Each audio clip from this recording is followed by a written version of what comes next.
Son 5 os proxectos que se financiarán con cargo ao post da Deputación da Coruña en Boiro. Boa parte deles están encamiñados á mellora da seguridade viaria en todo o municipio, como son a execución de beirarrúas entre a Rotonda de Triñáns e Seán ou a pavimentación do vial entre a Curbera e o Barmavi.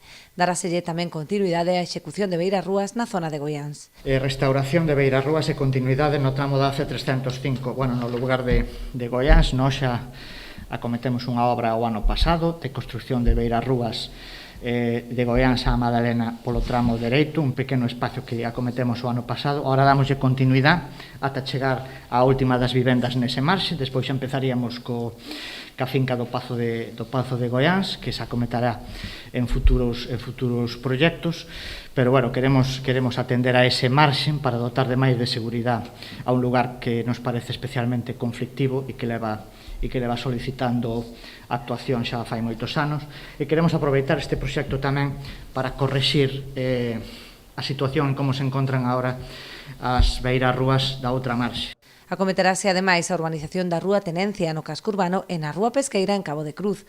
Outra das actuacións consistirá na mellora do hangar do Club de Piragüismo instalado ao lado do edificio das colonias en Praia Xardín. Unha obra que xa empezamos fai anos, que xa se ten feito moito, que continuaremos facendo por fases e antes desta legislatura. A intención é que esa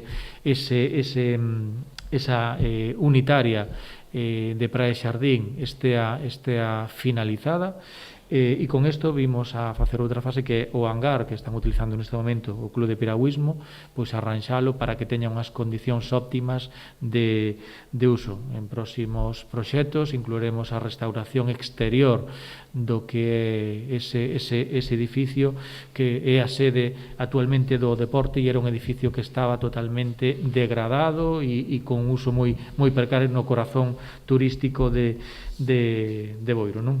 No plan complementario inclúese a segunda fase das beirarrúas entre Cespón e Banqueiro. Compre lembrar que xa saiu a licitación a primeira fase do proxecto no treito entre Cespón e Quinteiro.